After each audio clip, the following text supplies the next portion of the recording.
Assalamualaikum warahmatullahi wabarakatuh. Hari ini kita mau mendiskusikan tentang bagaimana merevisi dan mengedit draft Anda. Referensi utama yang akan saya gunakan adalah buku karya Hacker and Summers tahun 2016, Rules for Writers. Ini merupakan panduan untuk week 12 dan 13 untuk mata kuliah bahasa Inggris 2 kita. Setelah Anda mendapatkan draft Anda dari peer feedback yang diberikan oleh teman Anda, ini merupakan waktunya Anda untuk merevisi dan mengedit draft Anda. My question will be, what is the difference between revising and editing? And then the second and the third question would be, how do you revise and how do you edit? Nah, mungkin beberapa orang menganggap bahwasanya merevisi dan mengedit tugas mereka itu sama. Tetapi bagi sebagian yang lainnya, mungkin revising and editing merupakan hal yang berbeda. Nah, di sini ketika Anda membicarakan tentang editing, itu biasanya fokusnya adalah berkaitan dengan bahasa. Jadi Anda mengedit tulisan Anda, kalimat yang ada di situ, kata kerja, struktur grammar, dan macam-macam pilihan vocabulary dan lain-lainnya, Anda ubah sesuai apa yang menurut Anda benar. Sementara itu, when we talk about revising, it is a process of revising and improving your draft based on the feedback you got from yourself or from other people or other tools. Jadi revising itu merupakan proses untuk mengimprove, meningkatkan tulisan kita berdasarkan feedback yang kita berikan sendiri, yaitu self feedback, ataupun feedback yang diberikan oleh orang lain, peer feedback atau dari teacher, teacher feedback, ataupun dari tools, misalkan seperti electronic feedback, yang akan kita diskusikan beberapa aspeknya pada pertemuan ini. Menambahkan yang kita lakukan minggu lalu sebelumnya, yaitu proses memberikan feedback, ada beberapa guidelines to providing feedback. For feedback provider, there are at least 3 main things to do. First, when you provide feedback, you need to be specific. Anda harus bisa memberikan feedback yang spesifik. Feedback yang tidak spesifik, misalkan Anda seperti bilang, I like your draft, saya suka draft Anda. Anda harus lebih spesifik.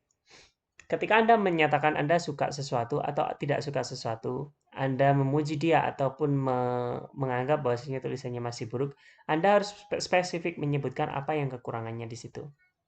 For example, misalkan Anda misalkan bisa memulai, saya suka draft Anda, Anda menambahkan informasi terkait statistika jumlah, misalkan penderita corona di introduction Anda, semacam itu. Yang kedua, you need to view yourself as a coach, not a judge. Anda harus menilai diri Anda, menganggap diri Anda, dan memposisikan diri Anda sebagai seorang pelatih yang akan membantu si penulis untuk improve, untuk meningkatkan teksnya, mengidentifikasi kelemahan-kelemahan yang ada di sana, dan mungkin memberi saran jika memang ada yang dia tidak tahu bagaimana cara improve-nya. Jadi, saran yang misalkan relevan, misalkan Anda bisa memberi saran misalkan, gimana kalau seperti ini? What if you do something like this? Have you thought about this? Apa kamu udah mikir kayak gini? Dan macam-macamnya. Fokus untuk memperbaiki tulisan teman Anda. Tetapi Anda bukan judge yang menentukan bahwasanya this is right or wrong, this is true or false. Ini bukan hal yang benar atau salah dan macam-macamnya. Yang ketiga, you need to pay attention to global issues first. Focus on the big picture. Fokus pada hal-hal besar dulu, semacam tesisnya, organizationnya, purpose nulisnya, atau isinya. Baru setelah itu, Anda kemudian fokus ke hal yang lebih spesifik, semacam struktur kalimat, pilihan kata, gramatika, and so on. Sebelum Anda mengkritisi bagaimana bahasanya, fokus ke hal-hal besar. Bisa nggak Anda mengikuti jalan pikiran si penulis? Apa yang Anda kesulitan memahami dari teks tersebut, misalkan? Ataupun Anda bisa mengulang lagi, oh maksudnya ternyata si penulis maksudnya bilang semacam ini. Itu menunjukkan bahwasanya Anda memahami teks tersebut. Di sisi lain, ada juga guidelines untuk orang yang menerima feedback.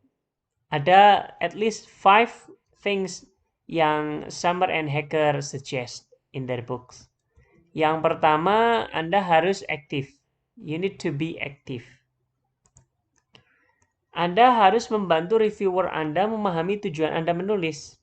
Jadi, berikan informasi lebih buat orang yang memberi feedback Anda agar dia bisa memahami jalan pikiran Anda dan agar dia bisa membantu Anda untuk improve tulisan Anda atau mencapai tujuan Anda. Tips yang kedua, listen with an open mind. Anda harus terbuka. Jangan menganggap atau menganggap kritik tersebut secara personal. Anda selalu ingat bahwasanya yang dikomentari oleh orang yang memberi komentar pada Anda adalah tulisan Anda, bukan Anda. Jika komen tersebut menunjukkan bahwasanya si pemberi feedback tidak memahami apa yang Anda ingin lakukan atau Anda ingin sampaikan dalam tulisan Anda harapannya tidak defensif. Tapi pikirkan bahwasanya Anda harapannya tidak defensif, tapi Anda harus berpikir bahwasanya mungkin si pemberi feedback tersebut bingung, sehingga Anda harus membantunya dengan cara mengklarifikasi poin Anda.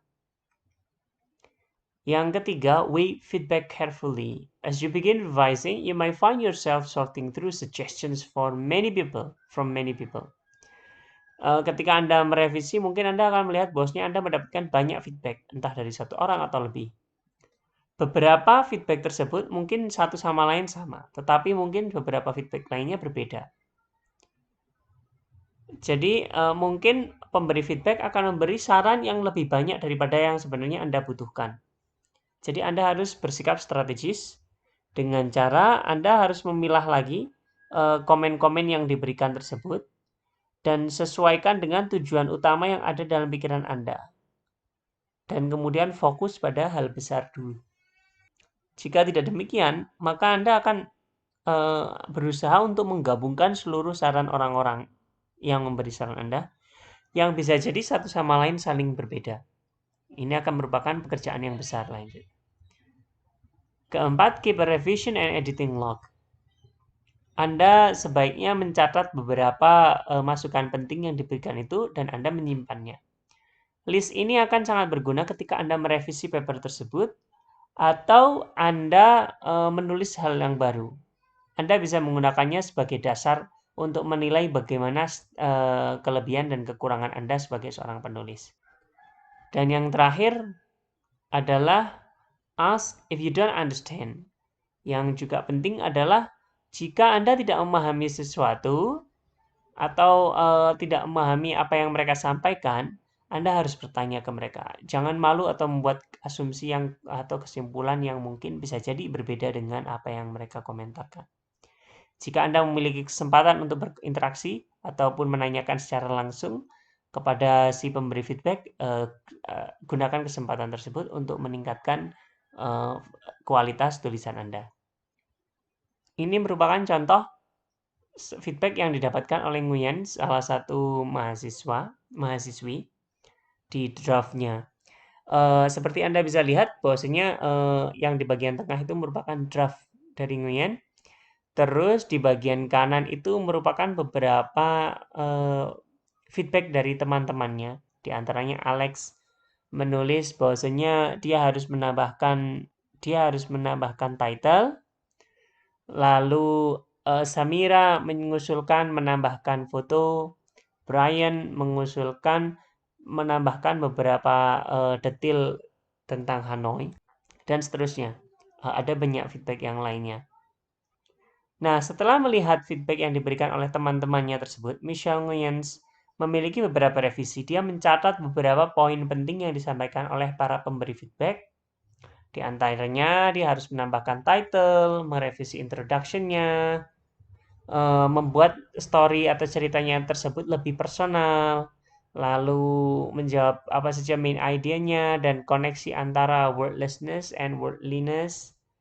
Lalu kemudian yang terakhir dia harus figuring main idea yang dia berusaha untuk komunikasikan. Ini hampir sama dengan yang feedback yang nomor 4 tadi. Answer Brian's question, what is my main idea? Nah, menyambung statement yang saya sampaikan di penjelasan sebelumnya, Berikut saya lampirkan contoh revisi, proses revisi yang kira-kira akan sangat signifikan untuk meningkatkan kemampuan Anda dan kualitas tulisan Anda. Di antaranya adalah Anda harus start dari sesuatu yang global revisions. Setelah Anda selesai dengan global revisions, baru Anda ke sentence level revisions, ke tahap terapannya. Dengan global revisions, ada beberapa tips yang bisa kita lakukan. Satu, Anda harus melakukan global revisions in cycles. Jadi, tidak hanya satu kali, terus Anda mengubah semua yang perlu direvisi dari teks Anda. Tapi Anda harus membacanya beberapa kali, saran saya. Dan kemudian di setiap kesempatan membaca itu diberikan prioritas yang berbeda untuk kasus yang Anda bahas tersebut. Artinya, revisi itu akan lebih efektif ketika Anda melakukan revisinya dalam proses yang cycles. Yang satu step, terus kemudian berhenti, besoknya lagi, atau nantinya lagi. Daripada Anda berusaha mengubah segalanya dalam satu kesempatan saja. Karena biasanya ketika sudah di tahap awal-awal Anda mungkin akan merasa semangat. Tapi ketika di tengah ataupun di akhir Anda akan merasa exhausted, capek, dan jenuh dengan tugasnya tersebut. Karena itu, jika Anda bisa melakukan global revision in cycles, misalkan hari ini fokus ke main idea saja, nanti malam atau besok fokus ke bagian yang kedua, dan seterusnya, ini akan membantu Anda lebih efektif dalam menulis tugas Anda. Ini merupakan contoh cycles dari global revisions. 4 common cycles of global revisions include engaging the audience, sharpening the focus, improving the color, the organizations, and strengthening the content. Yang pertama adalah Anda harus engage atau mendekati audiens Anda. Your draft should be directed to an audience or reader. Anda harus melihat dalam pikiran Anda, reader Anda yang akan membaca tulisan Anda itu kira-kira pembaca usia berapa. Nah, yang ini yang akan Anda sesuaikan untuk channelnya ke mereka itu. Yang kedua adalah you need to respect and don't alienate the audience. Anda harus menghormati audience dan tidak membeda-bedakan dengan audience.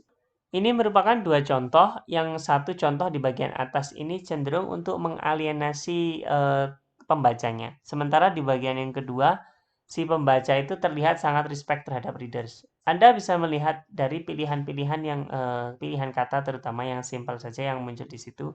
Contohnya di paragraf yang alienates reader itu mereka jarang sekali menggunakan kata kerja keduanya, menghormati pembacanya. Semacam a pound of organic banana. Jika Anda melihat bahwasanya yang bagian bawah itu cenderung lebih rileks dan santai daripada yang bagian atas. Tips yang kedua adalah you need to sharpen the focus of your draft by clarifying the introductions or deleting any off-point text. Dengan cara mengklarifikasi introduction, Anda bisa mendapatkan informasi bahwasanya refining text itu bisa dilakukan dengan cara tersebut. Lalu, cara yang kedua adalah clarifying the introductions. Anda harus membaca lagi introduction Anda untuk melihat apakah ini juga disebutkan di main idea Anda. Yang kedua adalah deleting any off-point text. Any irrelevant text connected to your own text itu harus dipotong atau disembunyikan. Yang ketiga, Anda berusaha untuk meningkatkan organisasi tulisan Anda dengan cara menambahkan atau mempertajam topik sentence-nya. Mungkin jika terlalu luas topik sentence-nya, Anda bisa membuatnya lebih sempit atau lebih spesifik. Lalu, you can move blocks of text. Tiga cara to improve the organizations of your text, including adding or sharpening topic sentences. Semakin tajam topik sentence Anda, akan semakin kuat gagasan yang Anda bawa. Yang kedua, Anda harus berusaha moving blocks of text. Tips yang keempat adalah dengan cara strengthen the content. Anda harus memperkuat konten Anda dengan cara Anda memikirkan ulang argumen Anda. Nah, ini contoh untuk checklist for global revisions. Ada purpose and audience-nya, lalu focus, and also organization and paraphrasing. Selain itu juga ada content, point of view, and so on.